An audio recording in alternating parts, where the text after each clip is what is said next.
ঐতিহ্যবাহী পুণ্যতীর্থ চাঁদগাঁও সার্বজনীন শাক্যমণি বিহারে আজ শুভ ভাদ্র পূর্ণিমা উপলক্ষে বিকালবেলার সদ্ধর্ম আলোচনা সভা এবং এসএসসি পরীক্ষা 2024-এ উত্তীর্ণ ছাত্রছাত্রীদের সংবর্ধনা এই মহতী পুণ্যময় অনুষ্ঠানে উপস্থিত মাননীয় ভিক্ষু সংঘ, ধর্মপ্রাণ প্রিয় উপাসক উপাসিকাবৃন্দু, আপনাদের সকলের প্রতি আমি মৈত্রী চিত্তে পুণ্যদান ও আশীর্বাদ জ্ঞাপন করছি। আজকের অনুষ্ঠানের যিনি উদ্বোধক অধ্যক্ষ ডক্টর অর্থদর্শী বড়ুয়া, তিনি চট্টগ্রাম সরকারি model school and college chairman DN Buddhist welfare mission, এবং উপস্থিত আছেন প্রধান জ্ঞাতি বা প্রধান অতিথি আমার অত্যন্ত পরম হিতৈষী কল্যাণ মিত্র, আমার মুদীয় গুরুদেব বিদর্শনাচার্য বিমুক্তি বারিদি, শিলঘাটা পরিনির্বাণ বিহারের সুযোগ্য বিহার অধ্যক্ষ, সাতকানিয়া লোহাগাড়া ভিক্ষু সমিতির সুযোগ্য সভাপতি, বান্দবানস্থ অষ্টবিংশতি বৌদ্ধ বিহার ও রত্নপ্রিয় বিদর্শন ভাবনা কেন্দ্রের প্রতিষ্ঠাতা পরিচালক এবং সেই প্রতিষ্ঠানেই সংগ্রাস শাসনশ্রী রত্নপ্রিয় অনাথলয়ের প্রতিষ্ঠাতা, বহু গুণে গুণান্বিত বিদর্শনাচার্য, নীরব প্রজ্ঞা সাধক, পরম শ্রদ্ধেয় মুদীয় গুরুদেব বদন্ত রত্নপ্রিয় মহস্তবীর মহোদয়ের ব্যক্তিগত চিকিৎসক বললে অত্যুক্তি হয় না, এবং আমাদের এই বিহারেরও প্রায় ভিক্ষু সঙ্গের যে কোনো সমস্যা হলে যার পরামর্শ, যার সাথে আমরা কথোপকথনের মাধ্যমে সিদ্ধান্ত গ্রহণ করি, আমার অত্যন্ত পরম হিতৈষী, আমাদের বাঙালি বৌদ্ধদের বরেণ্য সন্তান নয়, যিনি মানব সেবায় নিজেকে নিয়োজিত রেখেছেন। ভগবান তথাগত বুদ্ধের যে দশবিধ কুশল, সেই দশবিধ কুশলের মধ্যে সেবা কর্মে নিবেদিত থেকে দেশ ও মানব কল্যাণে কাজ করে চলেছেন চট্টগ্রাম কলেজ হাসপাতালের সুযোগ্য অধ্যাপক ডাক্তার রিপন বড়ুয়া মহোদয়। ওনার সহস্ত্রী আজকে এখানে উপস্থিত হয়েছে, ওনার কন্যা সহ। আমি আপনাদের সকলকে শুভ মধু পূর্ণিমার মৈত্রীময় শুভেচ্ছা ও আশীর্বাদ জ্ঞাপন করছি।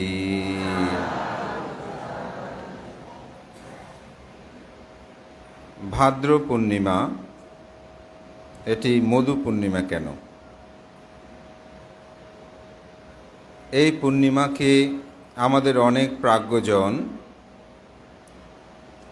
এটাকে মিলন পূর্ণিমা হিসাবেও আখ্যায়িত করেছেন।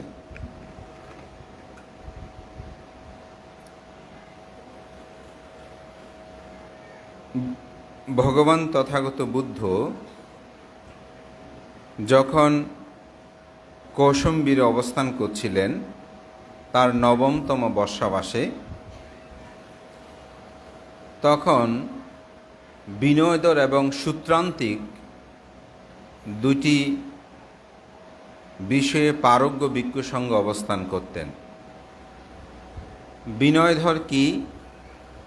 যারা বিনয় সম্পর্কে খুব বেশি অভিজ্ঞ তাদেরকে বলা হয় বিনয়ধর।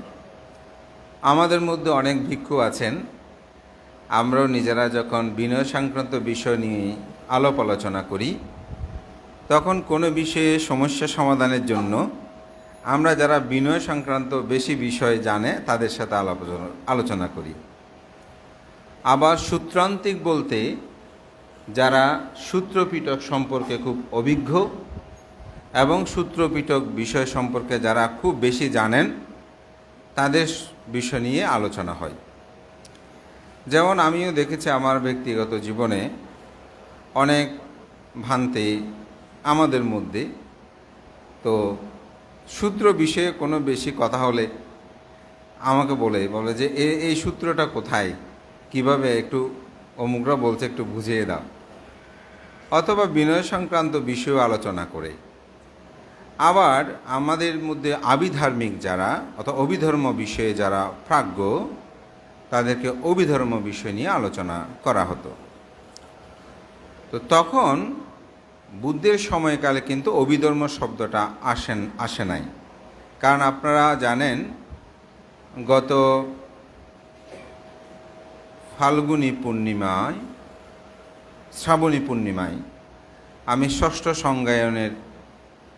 সংজ্ঞায়ন বিষয় নিয়ে আলোচনা করেছিলাম। সেখানে আপনাদেরকে বলেছিলাম যে ভগবান তথাগত বুদ্ধ পরিনির্বাণের পর 3 মাস পর যে সঙ্গীতি হয়, সেই সঙ্গীতির মধ্যে কিন্তু বুদ্ধের সমগ্র বাণীসমূহকে 2টি ভাগে ভাগ করে, একটা হচ্ছে ধর্ম আর একটা হচ্ছে বিনয়। তখন কিন্তু অভিধর্ম ভাবে ভাগ করা হয়নি। যখন বুদ্ধের পরিনির্বাণের 100 বছর পর কালাশোকের পৃষ্ঠপোষকতায় দ্বিতীয় সঙ্গীতি অনুষ্ঠিত হয়, তখনও কিন্তু বুদ্ধের বাণীসমূহ 2 ভাগে ভাগ ছিল, ধর্ম এবং বিনয়। কিন্তু বুদ্ধের পরিনির্বাণের পরে 218 বছর পরে যখন সম্রাট অশোকের পৃষ্ঠপোষকতায় তৃতীয় সঙ্গীতি অনুষ্ঠিত হয়, তখন সে সময় ধর্মকে 2টি ভাগে ভাগ করে, একটা হচ্ছে সূত্র আর একটা হচ্ছে অভিধর্ম। কিন্তু বিনয়টা যথার্থ বিদ্যমান থাকে, অর্থাৎ ধর্মটাকে 2টি ভাগে ভাগ করা হয়। তো যার কারণে সূত্রান্তিক যারা ভিক্ষু ছিলেন তারা অভিধর্ম বিষয়ে অভিজ্ঞ ছিল। তো কৌশম্বিতে একটি বিহারে, কৌশম্বিতে অবস্থানকালীন সময় 9ম বর্ষাবাসে সংগ্রামে, সেখানে শৌচাগারে গিয়ে একজন ভিক্ষু শৌচকর্ম সম্পাদন করে তিনি সেখান থেকে বের হলেন। কিন্তু জলধারা, অর্থাৎ যেই পাত্রের মধ্যে জলটি রাখা হয়, ভিক্ষুদের একটি বিনয় আছে, সেটা হচ্ছে সে জলধারার মধ্যে অর্থাৎ পাত্রের মধ্যে কোনো জল রাখা যাবে না, এবং যে জলধারাটা উল্টিয়ে রাখতে হবে, কারণ সেখানে যাতে কোনো পোকামাকড় পড়ে মৃত্যুবরণ না করে। অনেক সময় পানিতে পড়লে মৃত্যুবরণ করতে পারে। এই বিনয়টা বুদ্ধ প্রজ্ঞাপন করেছেন। তো সূত্রান্তিক ভিক্ষু যেহেতু সূত্র বিষয়ে বেশি পারদর্শী, তো স্বাভাবিকভাবে বিনয় বিষয়টায় হয়তো একেবারে জানে না তা না, আসলে সেই বিষয় হয়তো পুঙ্খানুরূপে তারা সব বিষয় হয়তো অবগত হয় না। তো তিনি যখন বের হলেন সূত্রান্তিক ভিক্ষু, তো বিনয়বাদী ভিক্ষুটি, বিনয়ধর ভিক্ষুটি ঢুকলেন। দেখা গেল জলাধারার মধ্যে অর্থাৎ পটের বা পাত্রের মধ্যে সেখানে তিনি শৌচকর্ম সম্পাদন করে। শৌচাগার তো আমরা তো ইংরেজি জানি, শৌচাগার অনেকে চিনবে কিনা কি জানি, আমাদের ছেলেমেয়েরা অনেকেই, শৌচাগার মানে টয়লেট যেখানে বলে, এটা অবশ্যই এক রকম। কিছু কিছু জায়গায় রেস্টরুম বলে। আমি একবার এক এয়ারপোর্টে টয়লেট করতেছি, এখন দেখছি ওখানে রেস্টরুম রাখা আছে, তো একটু খুব চিন্তায় পড়লাম। তো পরে এটা বুঝে নিলাম, ওখানে একটু মহিলা পুরুষের চিহ্নগুলো দেখে তখন বুঝলাম যে ও তাহলে এটাকে এরকম বলে। তো যাই হোক, শৌচাগার মানে টয়লেটেই যাওয়ার পর শৌচাগারে সেখানে জলধারার মধ্যে পানি দেখলেন। তখন তিনি বললেন, বন্ধু, তুমি শৌচকর্ম সম্পাদন করে জলধারায় পানি রেখে দিয়েছ কেন? বলে যে, বন্ধু, আমি তো সেটা জানি না। ও, তাহলে না জানলে তোমার কোনো ভুল হয়নি। কারণ কিছু ছোট ছোট বিষয় আছে যে বিষয়গুলো আসলে বহু গুরুত্বপূর্ণ নয়, যেগুলোর দ্বারা একেবারে ভিক্ষু মহাপরিহানি হবে তা কিন্তু নয়। তখন সেই চলে গেল। এখন বিনয়ধর ভিক্ষুটি গিয়ে বলছে অন্য ভিক্ষুদের, দেখো দেখো, সূত্রান্তিক ভিক্ষু তিনি বিনয় জানে না। আজকে শৌচাগারে গিয়ে জলধারার মধ্যে উনি পানি রেখে দিয়েছে। এখন এই কথাটা একজন থেকে একজন এইভাবে প্রকাশমান হতে হতে এটি একেবারে বিনয়ধর সকল ভিক্ষু জেনে গেছে। জেনে দেওয়ার পর সূত্রধর ভিক্ষুদেরকে আবার বলতে শুরু করেছে, বলে যে তোমাদের অমুক ভিক্ষু সেই তো বিনয় জানে না, শৌচাগারে গিয়ে জলধারার মধ্যে পানি রেখে দিয়েছে। এখন ওই ভিক্ষু যখন শুনতে পেল, সে বলে যে সে তো আমাকে বলেছে না জানলে পাপ হবে না, অপরাধ হবে না, কিন্তু সে আবার এই কথা কেন বলছে? এটা নিয়ে একে অপরের সূত্রধর এবং অর্থাৎ সূত্রান্তিক ভিক্ষু এবং বিনয়ধর ভিক্ষুর মধ্যে ভাগ হয়ে যায়, দুইটা দলে বিভক্ত হয়। হওয়ার পরে কেউ কারোর সাথে কথা বলে না, বিভেদ করে, একদিকে পিণ্ডচারণ করে আরেকদিকে যায় না, এরকম মহা সমস্যার সৃষ্টি হলো। তো বুদ্ধ এসে তাদের বিবাদটা মিটিয়ে দিল, যে তোমরা আর এরকম করবে না, এটা নিয়ে একটা সমাধান হলো। বুদ্ধ যখন চলে গেলেন তখন আবার দেখা গেল ভিক্ষুরা আবার বিবাদ সৃষ্টি করছে, অর্থাৎ একে অপরের মধ্যে ভাগ হয়ে গেছে। তখন বুদ্ধ আবার আসলেন, আবার বুদ্ধ তাদের বিবাদ মীমাংসা করলেন। এভাবে একবার দুইবার, তৃতীয়বারও ঠিক একই, কিন্তু চতুর্থবার বুদ্ধগণ একটি নিয়ম আছে। সে নিয়মটা হচ্ছে কি, বুদ্ধগণ যে কোনো আইন প্রজ্ঞাপন করতে, যে কোনো কথা বলতে একবার দুইবার তিনবার, চতুর্থবার আর কোনো কিছু করবে না। এটি বিনয় আছে। যেমন আপনি বুদ্ধকে একটা বিষয় প্রশ্ন করছেন, একবার দুইবার তিনবারের মধ্যে যদি না বলে চতুর্থবারে আপনি আর প্রশ্ন করলে তার উত্তর পাবেন না। এটি বুদ্ধগণের বিধি এবং নিয়ম। তো এইভাবে বুদ্ধ চিন্তা করলেন যে না, এদের নিয়ে আর থাকা যাবে না, যেহেতু তারা সবসময় বিবাদ করে ঝগড়াঝাটির মধ্যে লিপ্ত থাকে। তো বুদ্ধ তাদেরকে ছেড়ে তিনি তার 10ম বর্ষাবাস পারলীয় বনে তিনি গমন করলেন। তো পারলীয় বনে সেখানে গমন করার পর সেখানে এক হস্তির সাথে দেখা হয়। হস্তিটাও এমনি আসেনি, সেও 500 জনের প্রধান ছিল। তাদের সাথে বিবাদে বিভিন্ন কিছুতে তিনিও ওই পারলীয় বনে চলে এসেছেন। তো বুদ্ধ প্রাণীর প্রতি অপরিসীম মৈত্রীতা দেখে তখন সেই বুদ্ধের সেবা বলতে কীরকম, বুদ্ধ যেখানে বসতেন সেখানে ঢালপালা দিয়ে সেটা আসনটা সজ্জিত করতেন। যেখানে সাম্মাজ্জানি কর্ম, পরিষ্কার কর্ম করা দরকার, তো শুন্ডু দিয়ে সেই ঢালপালা দিয়ে সেগুলো ঝাড়ু পরিষ্কার পরিচ্ছন্ন করে দিতেন। তো এই দৃশ্যপটটা যখন বানর দেখলেন তখন তিনি চিন্তা করলেন যে হস্তি বুদ্ধকে এত পূজা অর্ঘ্য নিবেদন করছে, এখন আমারও তো কিছু করা দরকার, তো আমি কি করব? তখন বলছে আমি কিছু দান করলে উত্তম হয়। তখনই তিনি ফলমূল তো আছেই, তো একদিন তিনি মৌচাক দেখে সেটা তিনি সংগ্রহ করলেন। সংগ্রহ করে এসে তিনি বুদ্ধকে সেটা প্রদান করলেন। তো বুদ্ধ সেটি গ্রহণ করলেন না। তখন সে চিন্তা করছে আমি এত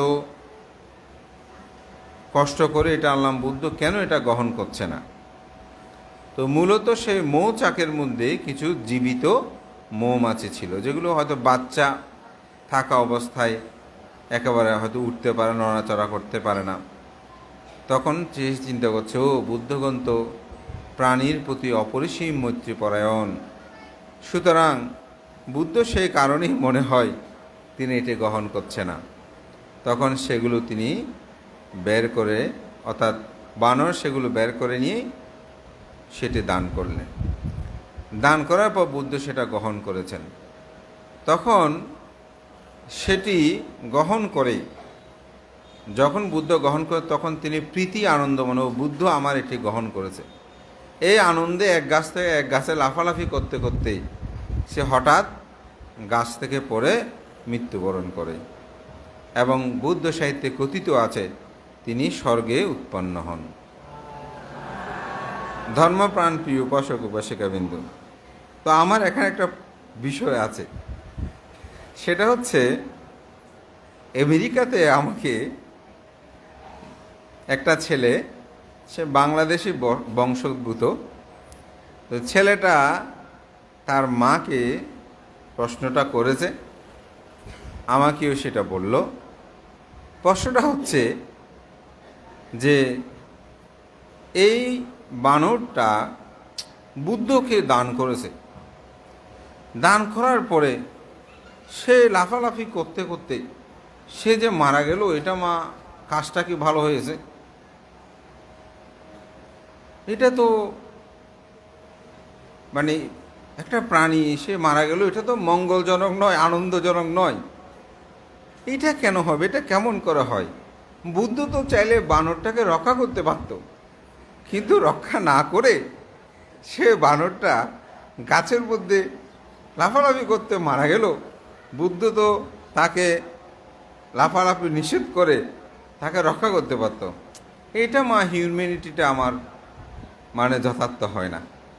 তা আমাকে বলেছে ভান্তে, এখন আমি তো আমার ছেলের এই প্রশ্নের উত্তর দিতে পারিনি, একটু আপনি বলেন। তো আমি খুব মজা পেলাম তার কথাটা শুনে। আমরা আসলে কেউ এভাবে ভাবি নাই। আপনারা কেউ এখানে ভেবেছেন কিনা জানি না, যদি ভেবে থাকেন একটু হাত তোলেন। আমরা আচ্ছা, আমাদের একজনকে দেখলাম উপশিকা, উনি ভেবেছেন। তো আসলে অর্থাৎ এতজনের মধ্যে আমরা একজন পেলাম যে কেন বানরটা মৃত্যুবরণ করেছে। তো আসলে আমার মধ্যেও একবার এটা মনে এসেছিল, যখন আমি ছোটবেলায় ভাবতেছিলাম যে হ্যাঁ, বানরটা বুদ্ধকে দান করেছে, এখন দান করার পরে কেন সেই লাফালাফি করে মৃত্যুবরণ, সে তো আরও হৃষ্টপুষ্ট হবার কথা। তো আসলে এখানে একটা দর্শন আছে, সেটা হচ্ছে দুর্লভস্যাং মানুষ্যার্থাং, মানব জন্ম হচ্ছে অতীব দুর্লভ। পৃথিবীতে মানব জন্ম ছাড়া অন্যান্য যে তির্যক, প্রেত, অসুর, নিরয়, চারি অপায়, এগুলো কিন্তু অতীব দুঃখজনক। ৩১ লোকভূমির মধ্যে বৌদ্ধ ধর্ম দর্শন মতে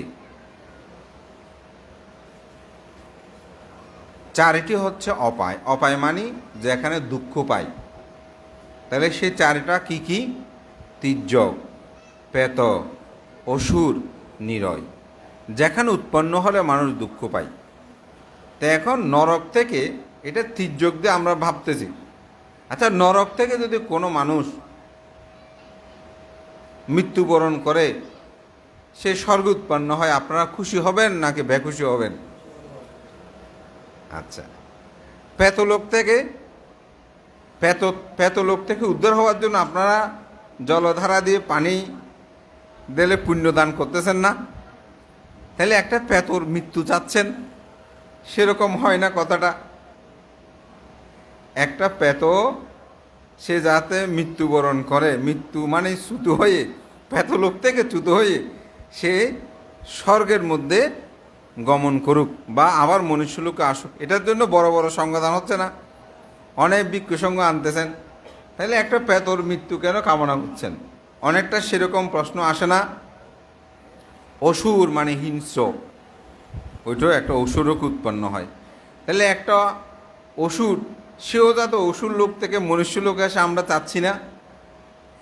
এখন তির্যক লোক থেকেও কেউ চ্যুত হয়ে মনুষ্য লোকে আসুক, এটা আমরা সবাই চাই। এটা মানুষ বলে, প্রাণী অর্থাৎ বানর বলে আমরা ভাবতেছি, এরপরেও আছে কথা, হাতিও মারা গেছে, এখন হাতিটাও থাকুক এটা আমরা চাচ্ছি।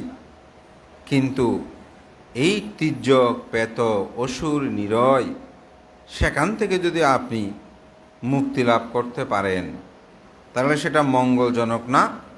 আচ্ছা, আজকে আমাদের ডাক্তারবাবু আছেন, তো একটা উদাহরণ দিই। তো ডাক্তারে বলছে আপনার আঙ্গুলে ক্যান্সার হয়েছে, তো কি করতে হবে বানতে? যেহেতু ক্যান্সার হয়েছে আপনাকে বলছে, তখন বলছে আঙ্গুলটা কেটে ফেলতে হবে। কেন? এটা যদি না কাটেন তাহলে আপনি বাঁচবেন না। কি করতে হবে? বলছে এটা অপারেশন করতে বলতেছে টাকা দিয়ে কাটতে হবে। যে শরীরের ভিতরে কত ধরনের জিনিসপত্র আছে, মাঝে মধ্যে সেগুলো কেটে বের করে নিচ্ছি, টাকা দিয়ে কাটতে হচ্ছে। কেন? বেঁচে থাকার জন্য। এখন যদি কেউ বলে যে বানতে আমার আঙ্গুলটাও কেটে নেবে, আমার টাকাও ওনাকে দেবো, আমি তো এই বেকুবগিরি করবো না, তাহলে কে বেকুব হবে? হ্যাঁ, যে কাটবে কাটবে না সেই বেকুব। টাকাও দিতে হবে, কাটতেও হবে। কেন? আপনি আরোগ্য লাভ করার জন্য। ঠিক অনুরূপভাবে আপনি যদি দুঃখ থেকে মুক্তি লাভ করতে চান, আপনাকে এই তির্যক পেত অসুর নিরয় সেখান থেকে যত তাড়াতাড়ি চলে যেতে পারেন ততই আপনার জন্য কি মঙ্গলজনক। তো আমি তাকে এত বিস্তারিত বলিনি, কারণ তারা তো আসলে অনেকটা বাস্তববাদী বেশি। তা আমি অনেকটা এরকম আবার ঘুরিয়ে বিবিধভাবে কথাগুলো বলেছি। তো ধর্মপ্রাণ প্রিয় উপাসক উপাসিকাবৃন্দ, আমি এই কথাটা এই জন্যই বলেছি যে আসলে যেহেতু তিনি পুণ্যকর্ম সম্পাদন করেছেন, আমরা যেমন তির্যক পেত অসুর নিরয় থেকে মুক্তি লাভ করতে চাই, ঠিক অনুরূপ তির্যক পেত থেকে এটা হচ্ছে পুণ্য কর্ম সম্পাদনে তার মুক্তি লাভ, অর্থাৎ বিমুক্তি লাভ নয়, এটা অর্থাৎ তির্যক থেকে তিনি স্বর্গে উৎপন্ন হয়েছেন। যার কারণে এই পূর্ণিমার দিনে তিনি এই কর্মটা সুসম্পন্ন করেছিলেন। এই জন্যই এটি বৌদ্ধদের কাছে একটি অভাবনীয় আশ্চর্যের বিষয়, একটি প্রাণী কীভাবে এরকম করে। তো প্রাণীর কথাগুলো বললে আমাদের অনেক বিজ্ঞানবাদী বাস্তববাদী যারা বেশি, তারা বিভিন্ন প্রশ্ন করে। বর্ধমানতে এই যে জাতকের মধ্যে কথাগুলো আছে যে একজন প্রাণীর জীবন রক্ষা করতে আরেকজন প্রাণীর তিনি সম্মুখে দাঁড়িয়েছে, যেমন আমরা আনন্দের জীবন দর্শনে দেখি, সেই বানরকুলে জন্মগ্রহণ করেছিল। যখন এক বেয়াদ তার বৃদ্ধ মা, তাদের 2 সন্তান ছিল, তো একটা গাছের কোটরের মধ্যে, অর্থাৎ গাছের মধ্যে মাঝে মধ্যে গর্ত হয় না, যখন ঢালপালাগুলো যে জায়গায় বেঁধে ওই একটা কোটরের মতন হয়, গর্ত হয়ে যায়, ওই রকম কোটরের মধ্যে তার বৃদ্ধ বানরণী মাকে রাখত। তারা 2 ভাই ফলমূল সংগ্রহ করে এনে ওই মাকে দিত। একদিন এক বেয়াদমানি শিকারী, তো সেই শিকার করতে এসে কোনো কিছু পায়নি, আর এদিকে শিকারীকে দেখে তারা 2 ভাই বানরের 2 সন্তান তারা গাছের ঢালের মধ্যে লুকিয়ে যায়। কিন্তু বৃদ্ধ বানরী তো লুকাতে পারে নাই, সে কোটরের মধ্যে ছিল। তো সে শিকারি না পেয়ে গাছের নিচে এভাবে হাত পা খুলে দিয়ে মাটির মধ্যে শুয়ে আছে। অনেক সময় ক্লান্ত হলে একটু শুয়ে থাকে না, ওইভাবে শুয়ে আছে। হঠাৎ কোটরের মধ্যে তার চোখ পড়ল, দেখা গেল সেখানে একটি বানরী রয়েছে, খুব শুকনো একেবারে, বয়বৃদ্ধ হলে যেমন হয়। তো বলে যে আজ তো কিছু পাইনি, অন্তপক্ষে এটাকে হলো শিকার করে নিয়ে যাই। যখন তীরটা ধরে সে তীর মারার জন্য প্রস্তুতি নিচ্ছে, তখন তাদের একজন নাম ছিল মহানন্দিক, আর একজন নাম ছিল চুল্লনন্দিক। তারা 2 ভাই। তো মহানন্দিক ছিল বড় ভাই, চুল্লনন্দিক ছিল ছোট ভাই। তো মহানন্দিক বলছে ছোট ভাইকে, এই বেয়াদো এই শিকারী তো আমার মাকে এখনই আমাদের মাকে হত্যা করবে, সেই তীরগুলো ঠিক করতেছে। মধ্যে একটা কাজ করি, আমরা বেঁচে থাকতে কেন আমার মার মৃত্যু হবে? তো সুতরাং তুমি আমার মাকে দেখভাল করিও, আমি আমার মায়ের জন্য মৃত্যু, আমি তীর ছোড়ার আগেই কুঠোরের সামনে গিয়ে দাঁড়াবো। আমাকে যখন সে পাবে তখন মাকে আর হত্যা করবে না, তুমি মাকে দেখভাল করবে। সে বলে যে না, আপনি বড়, আপনি মাকে বেশি দেখভাল করতে পারবেন, আপনিই থাকেন, আমি জীবন দিই, আমি মৃত্যুর ওখানে যাই। বলে যে না, তুমি ছোট, তোমার অনেক বয়স আছে, তুমি মাকে দেখভাল করতে পারবে, এখন এটা তোমার পক্ষে তোমাকে আমি যেতে দেব না। তো শেষ পর্যন্ত বড় ভাইয়ের নির্দেশ ছোট ভাইকে তো পালন করতে হবে। তখন সে আর বাড়াবাড়ি না করে যখনই তীর ছুঁড়ে মারবে তার পূর্বেই কুটুরিটার সামনে, অর্থাৎ গর্তের গাছের মধ্যে যে গর্ত আছে ওখানে এসে সে দাঁড়ালো। দাঁড়িয়ে সে প্রার্থনা করছে। এই প্রার্থনাটা শুনলে কে আপনারা বুঝতে পারবেন যে মহানন্দিক প্রার্থনা করছে, আমার মায়ের জন্য আমি জীবন দান করছি, এই পুণ্য প্রভাবে যেন আমি বুদ্ধ হতে পারি। আশা করি বুঝে নিয়েছেন মহানন্দকটা কে। তখন ওই বেয়াদব সে তীর ছুঁড়ে মারল, তীরটা এসে তার বক্ষে পড়ল, সে মাটিতে পড়ে গেল। তখন সে বলছে, আরে আমি তো প্রথমে দেখে ভেবেছিলাম যে শুকনো, এখন দেখি তো সে মোটাসোটা খুব। আবার ওদিকে একটু তাকাচ্ছে, স্বাভাবিক, একটু ব্যতিক্রম হলে দেখায়, দেখতে যে না কোঠরির ভিতরে সে প্রথম যেটা দেখেছে সেটাই আছে। বলছে তাহলে এটা কোথায় থেকে আসলো? ও যাই হোক, এটাকেও আমি হত্যা করব। অর্থাৎ আগে প্রথমে যেটা দেখেছি দুই পাশে বার করে নিয়ে যেতে পারবো। তখন সে আবার সে তীর ছুঁড়ে মারছে। তখন চুল্ল নন্দিক ভাবছে, আমার মায়ের জীবন রক্ষা করার জন্য আমার ভাই তো জীবন দিয়ে দিছে, সুতরাং আমি বেঁচে থেকে কি করব। তখন সেও কি করেছে, যখনই তীর ছুঁড়ে মারবে ঠিক তার পূর্ব মুহূর্তে সে এসে কুঠুরির সামনে, অর্থাৎ গর্তের সামনে, গাছের যে গর্ত থাকে কুঠুরু, সেখানে সে হাত জোর, ওই বানরটা যেরকমের হাত জোর বলতে এটা সাহিত্যে বলেছে, ঠিক সেখানে সে দাঁড়ালো। সেও প্রার্থনা করলো। কি প্রার্থনা করলো সেটা বললে আপনারা বুঝবেন। সে প্রার্থনা করলো, আমি যেন অনাগতে বুদ্ধের প্রধান সেবক হতে পারি, মায়ের উদ্দেশ্যে জীবন দানের পুণ্য প্রভাবে আমি যেন বুদ্ধের প্রধান সেবক হতে পারি।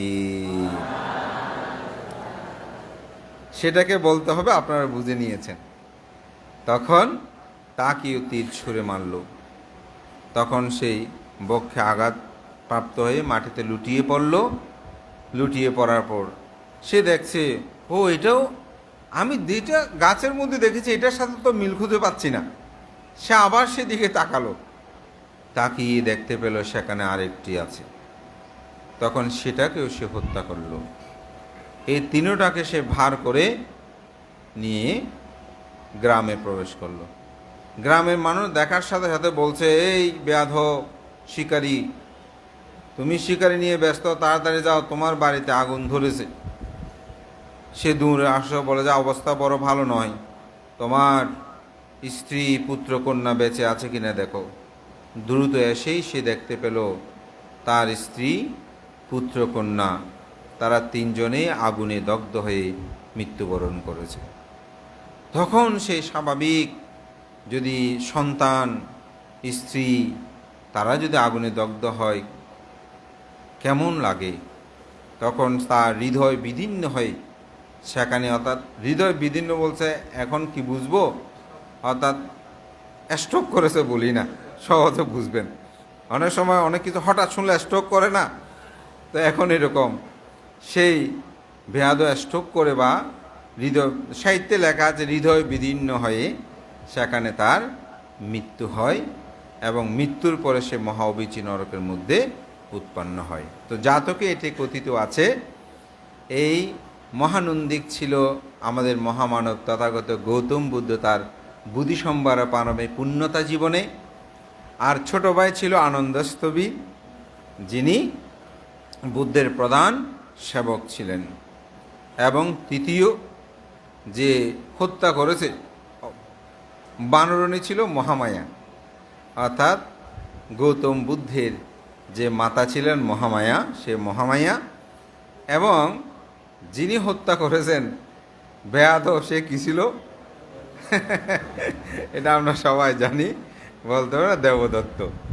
তো এভাবে বুদ্ধের সাথে দেবদত্ত জন্ম জন্মান্তর শত্রুতা করেছে। তো এখনও জগতে বুদ্ধ না থাকলেও বুদ্ধের শিষ্য যেমন আছে, দেবদত্ত না থাকলেও আমাদের সমাজে দেবদত্ত আছে। অর্থাৎ ভালো মন্দ সবসময় থাকবে, তবে আমরা যেন কেউ দেবদত্ত না হই। আমরা যেন সবাই বুদ্ধ হওয়ার জন্য আমাদের সংকল্প থাকে, অর্থাৎ ভালো হওয়ার জন্য যেন আমাদের সংকল্পটা বিদ্যমান থাকে। ধর্মপ্রাণ প্রিয় উপাসক উপাসিকা বিন্দু, তো যে কথাটা বলছি, এই পুণ্যতা, পারামি পুণ্যতা, এজন্যই ভগবান তথাগত বুদ্ধের জীবনে এটা জীবন দান করেছে। তো সুতরাং তির্যক হলেও সেখানে কিন্তু পিতামাতার জন্য করণীয় কর্তব্য সম্পাদন করেছে। তো এই গল্পগুলো যখন অনেকে শোনে, বোঝাবানতে এটি কি আসলে সম্ভব? তো আমি মাঝে মধ্যে প্রাণীদের কিছু বিষয় দেখে আমার খুব অবাক লাগে। কীরকম? সুনামি যে হয়েছিল, সুনামির একটা গল্প আপনারা অনেকে সোশ্যাল মিডিয়ায় পেয়েছেন। নদীর ধারে শ্রীলঙ্কায় এক ব্যক্তি, তিনি প্রতিদিন সকালে রুটি খাওয়ার পরে নদীর না সাগরের ধারে, তো সাগরের পাড়ে সেই রুটিগুলো ফেলতো। একটা কুমির এসে সেইগুলো খেত। যখন সুনামি হলো, তার ঘর তো ভাঙে নিয়ে গেল, সেই নদীতে ভাসিয়ে গেছে, অজ্ঞান হয়ে গেছে, জানে না সেই তেমন কিছু। তো কিছুক্ষণ পরে সেই অনুভব করছে তার শরীরটা যে কোনো একটা খাপের মধ্যে যেন আটকে আছে, আর শোঁ শোঁ করে শব্দ হচ্ছে। ঠিক একটু নড়াচড়া করলে তার ব্যথা অনুভব হচ্ছে, কিন্তু সে ঠিকমতো, যেহেতু রাতের বেলা অন্ধকার, কিছু জানে না, কিছু সে অনুভব করতে পারছে না। অনেকক্ষণ পর সে বুঝতে পারলো আসলে সে একটা কুমিরের গালের মধ্যে আছে ওই মানুষটা, এবং নদীর কূলে, সাগরের কূলে এসেই তাকে সেখানে রাখলো। সে দেখতে পেল একটা কুমির, এবং যেহেতু সে প্রতিদিন কুমিরটাকে খাবার দিত, সে চিনতে পারে। এটা নিয়ে সোশ্যাল মিডিয়া অনেক লেখালেখি হয়েছে। আসলে প্রাণী। আরও একটি বিষয় বলি, সেটি হচ্ছে, আমি একটি সোশ্যাল মিডিয়ায় দেখলাম যে একটা হরিণ বাচ্চা পার হচ্ছে, মা আগে গিয়ে কুলে উঠে গেছে, একদম কাছাকাছি গেছে, কিন্তু পিছনে একটা হরিণের বাচ্চা ছিল, বাছুর, সে কিন্তু দ্রুত যেতে পারছে না। এদিকে আরেকটা কুমির ও বাচ্চাটাকে ধরার জন্য আসতেছে। দেখি মা কি করেছে, বাচ্চাটাকে রক্ষা করার জন্য সেই ওই কুমিরের সামনে গিয়ে, সামনের দিকে গেল, কুমিরে ধরে ফেলেছে, তার বাচ্চাটা পার হয়েছে, কিন্তু সেখানে মার মৃত্যু হয়েছে। আমি কিছুদিন আগে আমার ফেসবুক ওয়ালে একটা ছোট্ট কাহিনী লিখেছিলাম। সকালবেলা আমাদের বিহারে আমাদের ভিক্ষু সংঘ সবাই সাম্মাজ্জানি কর্ম, পরিষ্কার কর্ম করছিল। আমি সূত্রপাত শেষ করে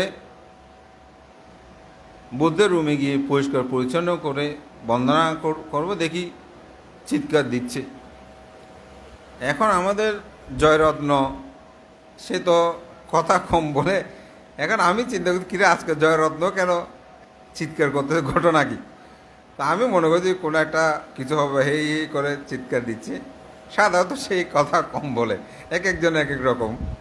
তো আমি দেখে সবাই হু করে উঠে, আমি বন্দনা শেষ করে পরিবারের ওখানে বন্দনা করতে গিয়ে একটা ডাকও দিলাম, কী হয়েছে তোমাদের?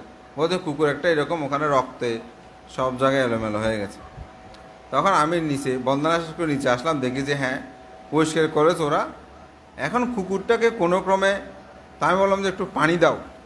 তো আমরা যেহেতু কুকুর মারতে পারি না, তো আমি চিন্তা করেছি একটু ঠান্ডা পানি দিলে কুকুরগুলো পালিয়ে যায়। ঠান্ডা বলতে এখানে সাপ্লাই পানিয়ে দিই।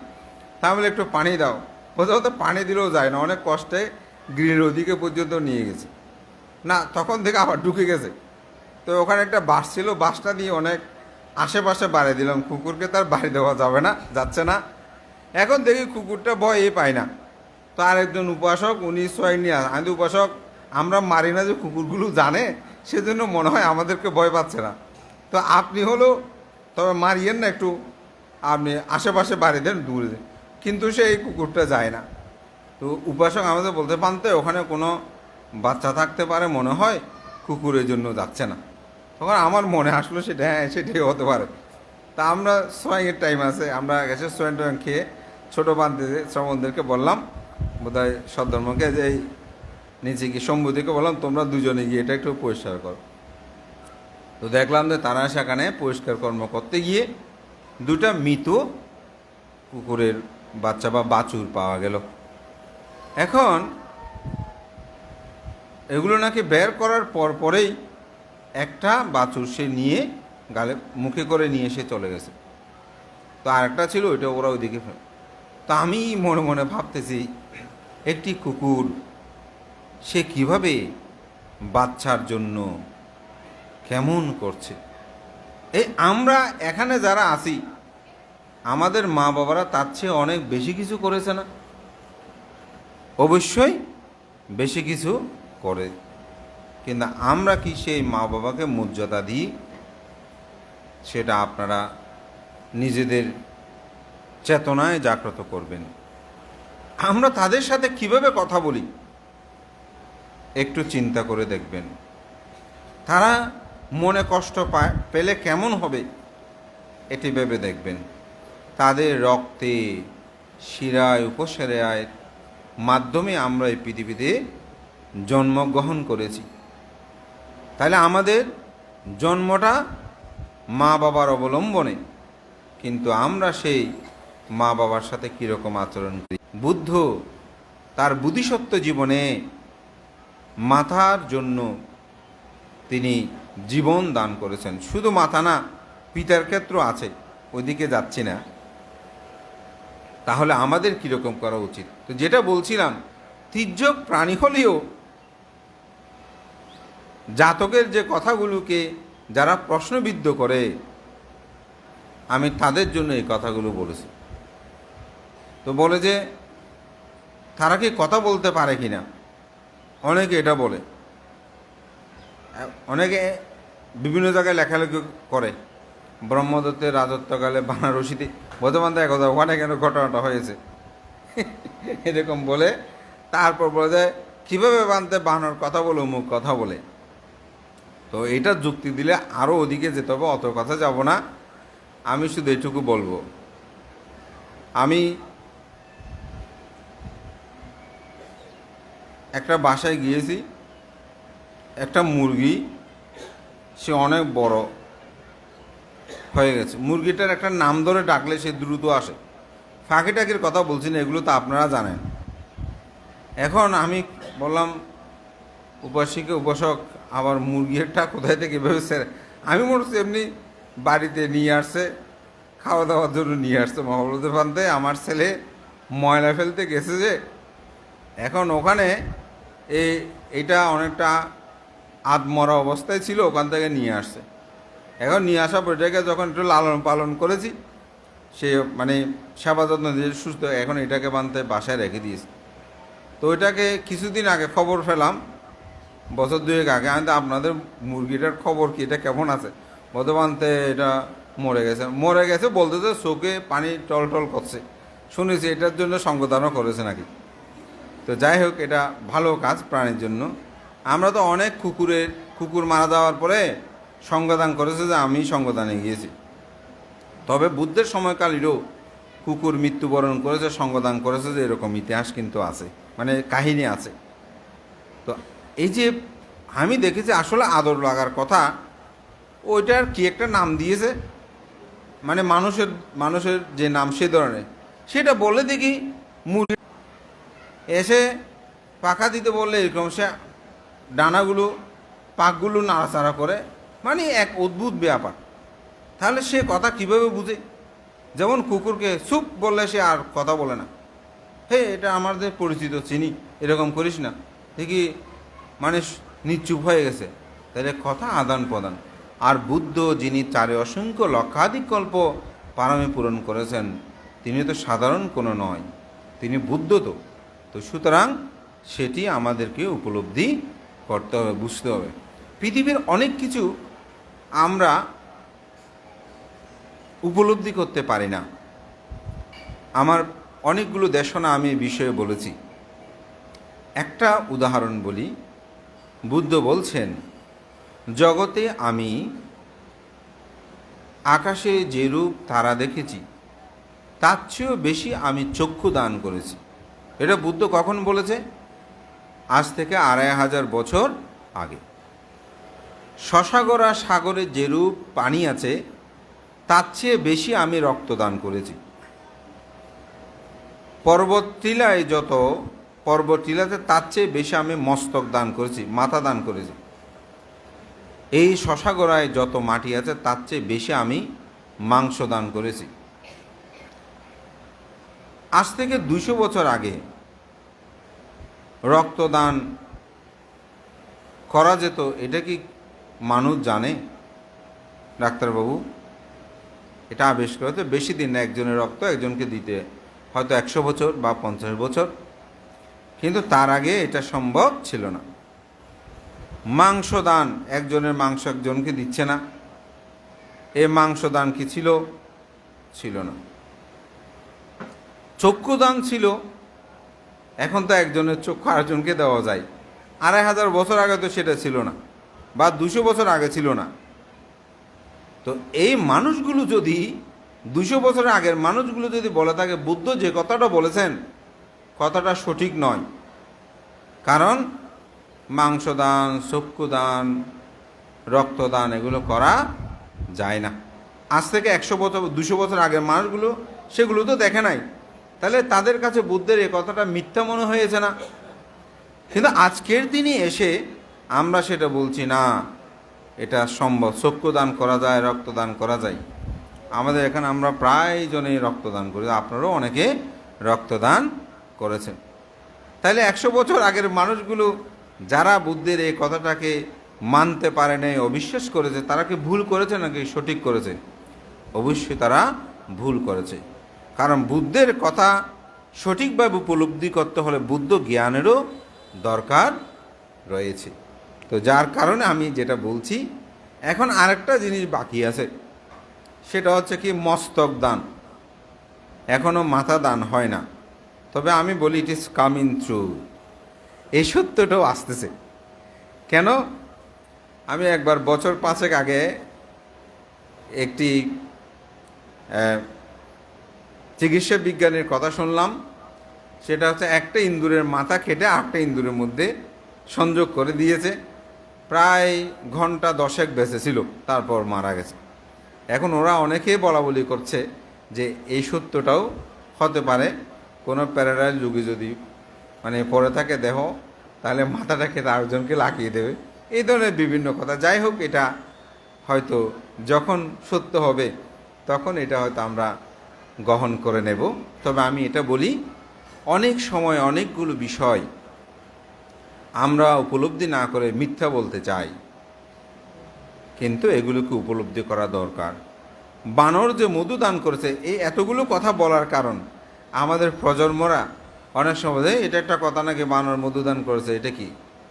তা আমি মনে করি, আপনি যদি প্রাণীর প্রতি অপরিসীম মৈত্রী পোষণ করেন, আপনাকে কখনো কোনো প্রাণী আঘাত করবে না। কেন করবে না?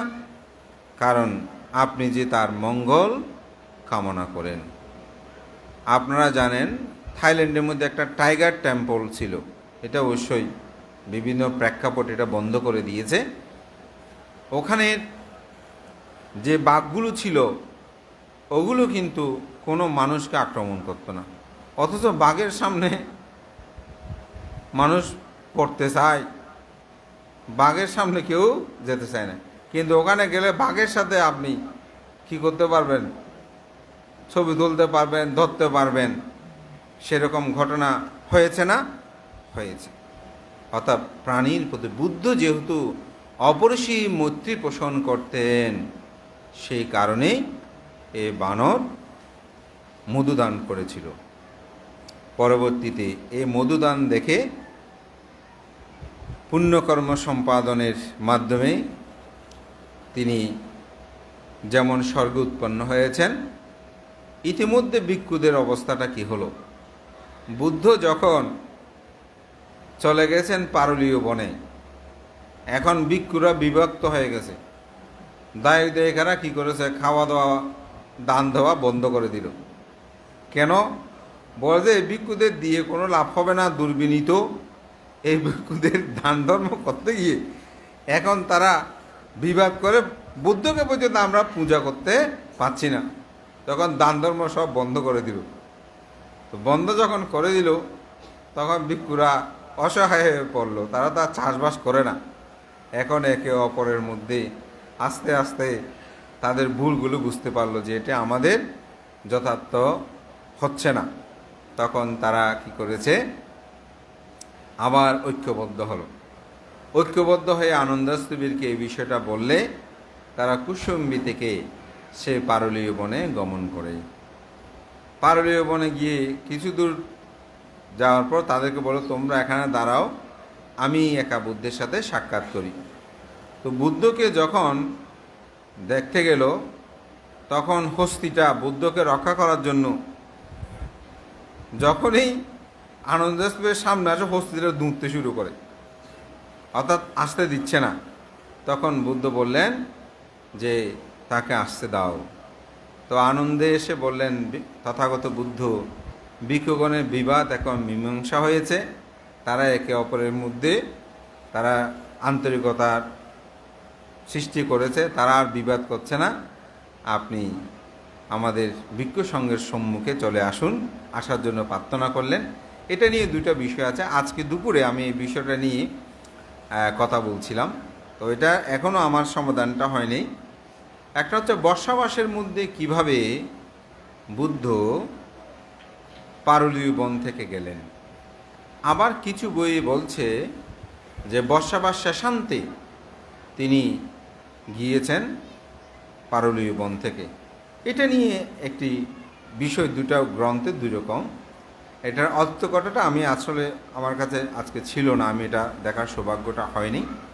তো যাই হোক, তখন আনন্দের কথায় তিনি সম্মতি হয়ে বর্ষাবাস শেষান্তে তিনি সে পারুলীয় বন থেকে যখন চলে গেলেন, যাওয়ার বিদায় বেলায় এই পারুলীয় হস্তি বা হাতি তার মনেও কষ্ট উৎপন্ন হলো। বুদ্ধকে আমি এতদিন সেবা করেছি, বুদ্ধ তো চলে যাচ্ছেন।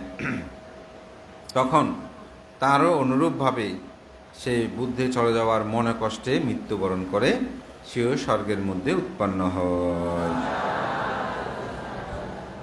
মূলত এটাই হচ্ছে আসলে ভগবান তথাগত বুদ্ধের জীবন দর্শনে ভাদ্র পূর্ণিমায় মধুদান বিষয়টা, এটিকেই কেন্দ্র করে আমাদের উপাসক উপাসিকা দায়িক দেয়িকাবিন্দু তারা মধু পূর্ণিমার দিন অত্যন্ত গুরুত্বের সাথে ধর্মীয় পুণ্যকর্মাদি সুসম্পন্ন করে। আজকেও তাই অনুরূপভাবে এই পুণ্যকর্ম সৎকর্মগুলো সম্পাদিত হয়েছে।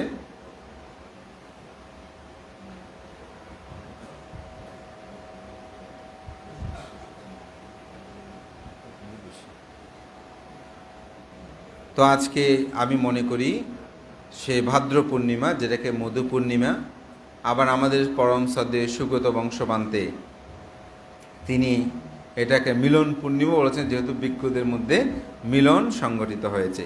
তো ধর্মপ্রাণ প্রিয় উপাসক উপাসিকা বিন্দু, আপনাদের সবার মঙ্গল সুখ কামনা করছি। যেহেতু আমাদের একটু আনুষ্ঠানিকতা আছে, তো আমি আজকে সঞ্চালক জয়রত্ন ভিক্ষুকে বললাম যে অন্যান্য পূর্ণিমায়ও আসলে আনুষ্ঠানিকতাগুলো করতে গিয়ে অনেক সময় বিষয়ের যে অনুষ্ঠান সেটি আমি আলোচনা করার সুযোগ হয় না। অনেক উপাসক উপাসক বলেন, বান্দা আপনার একটু ধর্মকথা শুনবো, এখন তো সেই সুযোগ হয়নি।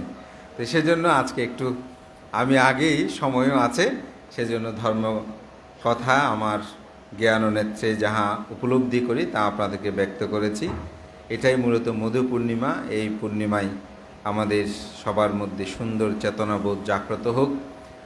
আমি আশা করি আপনারা প্রাণীর প্রতি মৈত্রীপরায়ণ হবেন, প্রাণী হত্যা থেকে দূরে থাকবেন।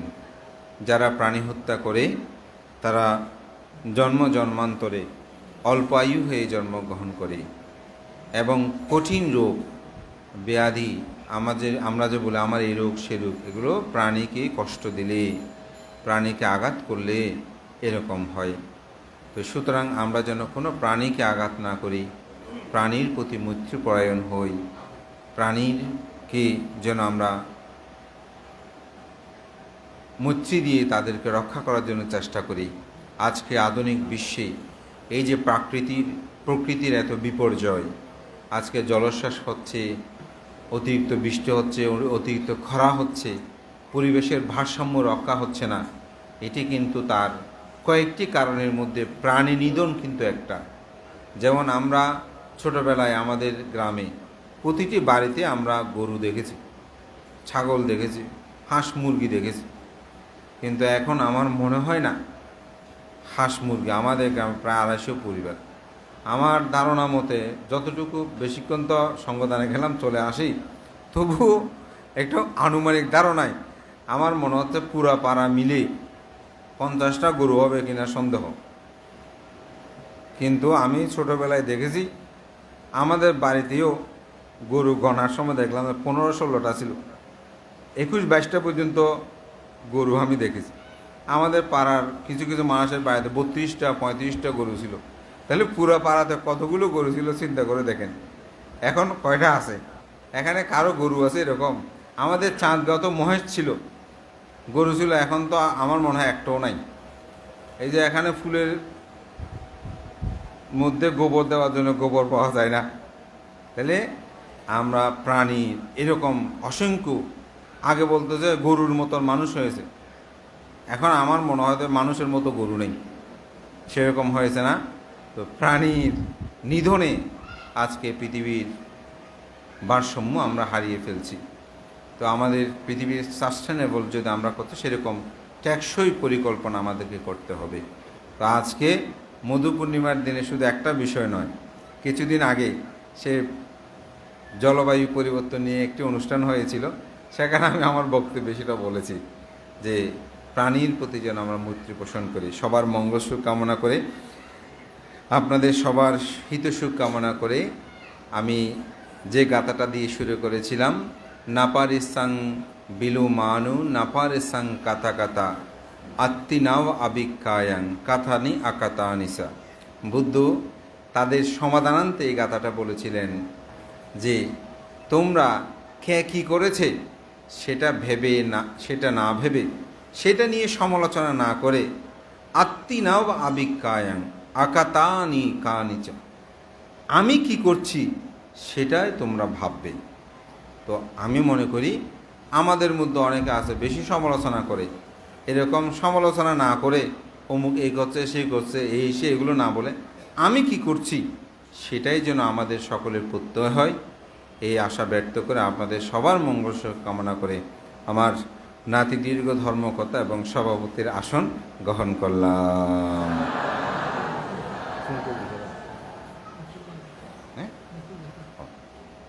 আজকে আমাদের এই পুণ্যময় অনুষ্ঠানে আপনাদের সকলকে পানীয় দান করেছেন আমার অত্যন্ত প্রিয় ভাজন ফ্রান্স প্রবাসী বাবু মিথুন বড়ুয়া এবং ওনার সহধর্মিনী ঐশী বড়ুয়া এবং তার মাতাসহ তাদের পরিবার। তারা আজকে সকালেও আমাদের বিহারে প্রাতিষ্ঠানিক 2টি ফ্যান দান করেছেন। গতকালকেও আমাদের ভাবনাকারীদের পানীয় আদি বিভিন্ন কিছু দান করে আজকেও বৈকালিক বৈষজ্য তারা সঙ্গদান এবং সকালবেলাও অষ্টপুরস্কার দানকর্ম সম্পাদন আমরা আমাদের বিহারের পক্ষ থেকে, বিকুশ কুমারের পক্ষ থেকে মিথুন সহ এবং তার সহধর্মী ঐশী, তাদের মা বাবা পরিবার এবং মিথুনের পরিবার সহ সকলের উত্তরোত্তর শ্রীবৃদ্ধি কামনায় আমরা সবাই পুণ্যদান নান্তে 3 বার সাধুবাদ প্রদান করুন। সাধু সাধু সাধু।